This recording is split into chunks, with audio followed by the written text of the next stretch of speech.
বিকালের জলখাবারে এই রেসিপিটা যদি একদিন তৈরি করে খান তাহলে রোজ খেতে ইচ্ছা করবে। এতটাই টেস্টি হয়, একটা মুচমুচে রেসিপি, ওপরটা মুচমুচে আর ভেতরটা নরম। আপনারাও অবশ্যই তৈরি করে দেখবেন, আর বৃষ্টির দিনে তৈরি করলে তো কোনো কথাই নেই, আরও বেশি টেস্ট লাগবে। রান্নাটা তৈরি করার জন্য 3টে মাঝারি সাইজের সেদ্ধ আলু নিয়েছি। আলুগুলোকে আমি আগে থেকেই সেদ্ধ করে রেখেছিলাম।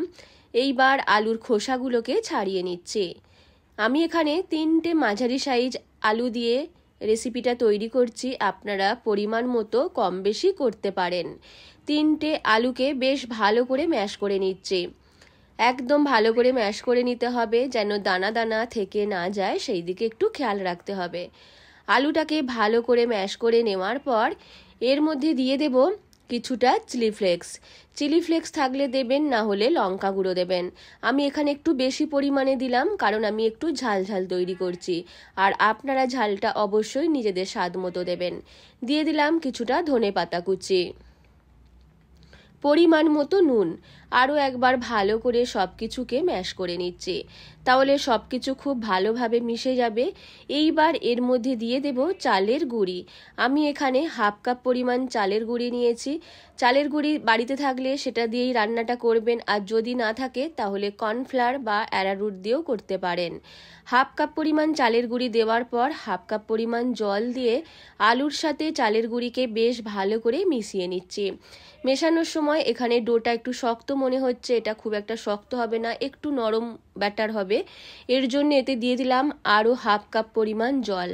আরও একবার ভালো করে মিশিয়ে নিচ্ছি।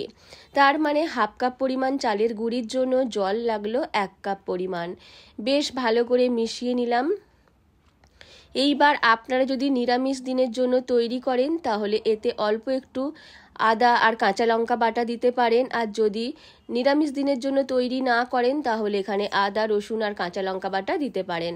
আমি এখানে হাফ চামচ আদা রসুন কাঁচা লঙ্কা বাটা দিয়ে আরও একবার ভালো করে মিশিয়ে নিলাম। ঠিক এই রকম একটা ব্যাটার হবে। এইবার কড়াইয়ে তেল গরম করে, তেলটা গরম হয়ে গেলে এগুলোকে গোল গোল করে ভেজে নেব।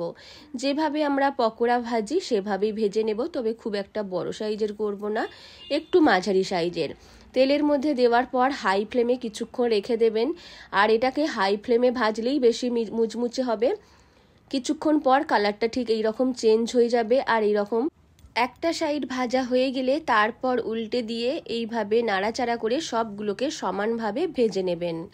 দারুণ মুচমুচে একটা রেসিপি, একদিন খেলে প্রত্যেক দিন খাওয়ার ইচ্ছা হবে, আর দিয়ে শেষ করতে পারবেন না। বাড়ির সবাই এতটাই পছন্দ করবে। বেশ মুচমুচে ভাজা হয়ে গেছে। একটাকে তো আমি ভেঙে দেখিয়েই দিয়েছি প্রথমেই কতটা মুচমুচে হয়। আপনারাও অবশ্যই বিকালের জলখাবারে মাত্র 2টো উপকরণ দিয়ে এইভাবে মুচমুচে স্ন্যাক্স রেসিপি তৈরি করে দেখতে পারেন, যা বাড়ির সবাই পছন্দ করবে। রেসিপিটা ভালো লাগলে লাইক, শেয়ার এবং কমেন্ট করতে ভুলবেন না।